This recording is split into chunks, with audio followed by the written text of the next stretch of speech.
नमस्कार दोस्तों, स्वागत है आप सभी का मेरे YouTube चैनल स्टेनो गुरु शिवा में। दोस्तों शुरू करते हैं आज की डिक्टेशन। लीगल डिक्टेशन संख्या 4, गति 80 शब्द प्रति मिनट। स्टार्ट। माननीय मोटर दुर्घटना दावा अधिकरण के समक्ष प्रस्तुत क्षतिपूर्ति वाद में वादी द्वारा यह प्रार्थना की गई है कि उसे सड़क दुर्घटना में हुई शारीरिक, मानसिक तथा आर्थिक क्षति के लिए उचित प्रतिकर प्रदान किया जाए। वादी का कथन है कि दिनांक 15 जनवरी 2026 को वह अपने कार्य से वापस घर लौट रहा था।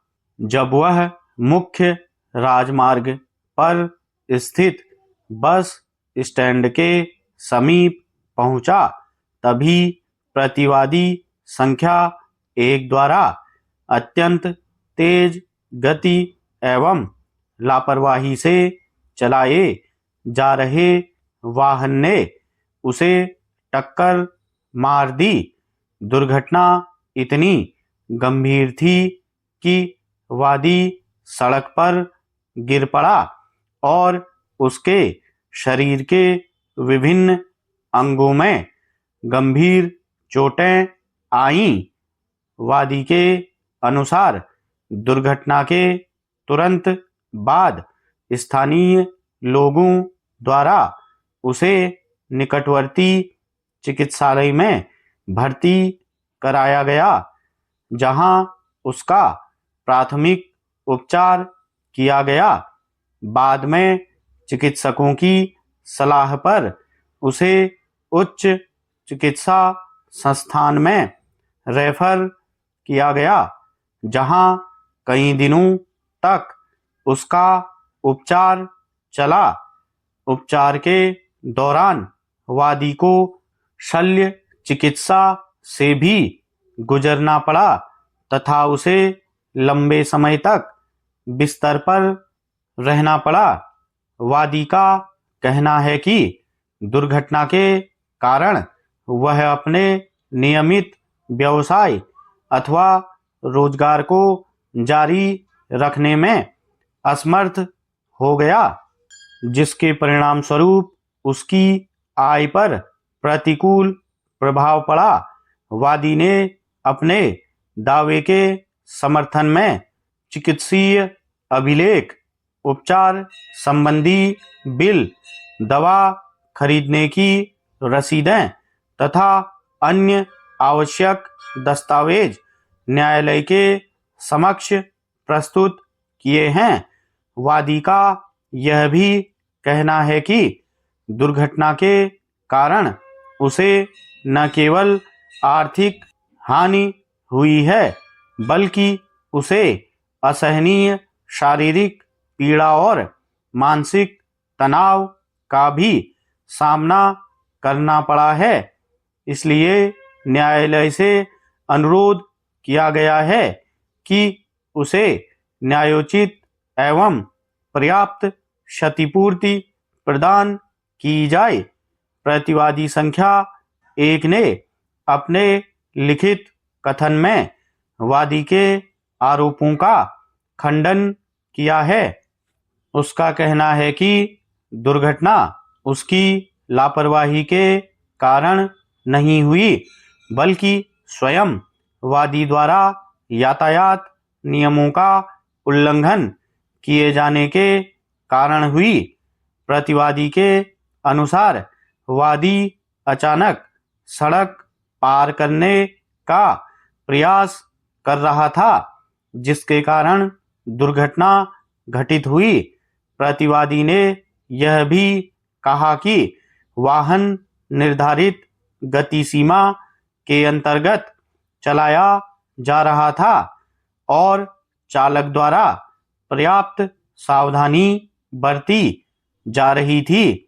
प्रतिवादी संख्या 2, जो वाहन का बीमा करता है, ने भी अपने उत्तर में कहा है कि यदि दुर्घटना सिद्ध भी हो जाती है तब भी क्षतिपूर्ति की राशि का निर्धारण उपलब्ध साक्ष्यों के आधार पर ही किया जाना चाहिए। बीमा कंपनी ने यह तर्क प्रस्तुत किया कि वादी द्वारा दावा की गई राशि अत्यधिक और अतिरंजित है तथा उसका उचित परीक्षण आवश्यक है। न्यायालय ने दोनों पक्षों पर प्रस्तुत मौखिक एवं दस्तावेजी साक्ष्यों का सावधानीपूर्वक परीक्षण किया।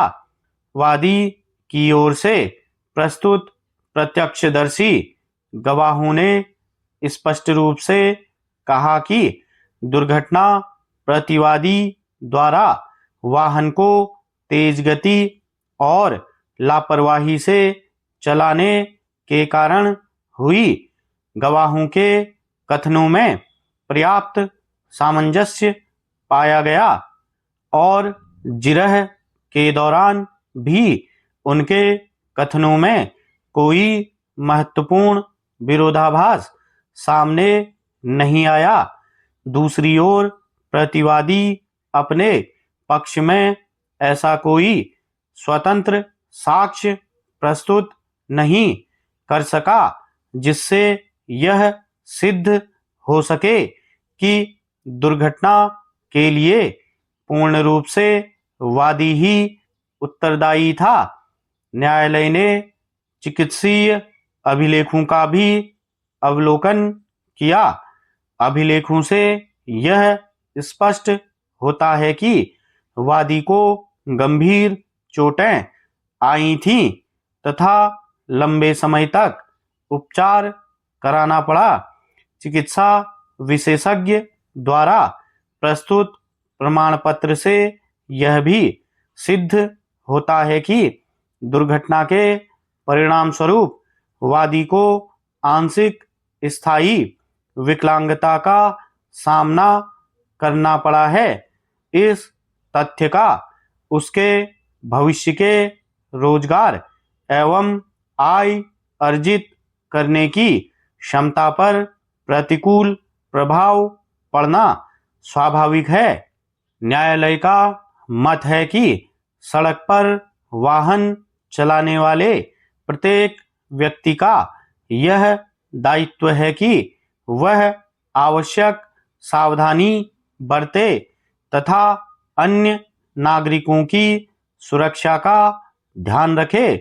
यदि कोई चालक अपने इस दायित्व का पालन करने में असफल रहता है और उसके कारण किसी व्यक्ति को हानि पहुंचती है तो वह उसके परिणामों के लिए उत्तरदायी होगा। प्रस्तुत मामले में उपलब्ध साक्ष्यों के आधार पर यह सिद्ध होता है कि दुर्घटना प्रतिवादी संख्या 1 की लापरवाही के कारण हुई। क्षतिपूर्ति की राशि निर्धारित करते समय न्यायालय ने वादी की आयु, आय, उपचार पर हुए व्यय, भविष्य में आय की संभावित हानि, शारीरिक पीड़ा, मानसिक कष्ट तथा अन्य प्रासंगिक परिस्थितियों पर विचार किया।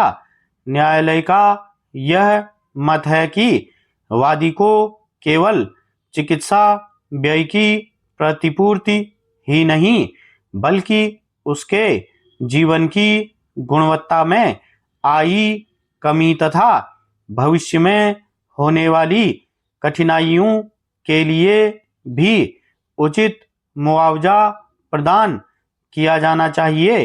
अतः समस्त तथ्यों एवं परिस्थितियों पर विचार करने के पश्चात न्यायालय इस निष्कर्ष पर पहुंचता है कि वादी क्षतिपूर्ति प्राप्त करने का पात्र है।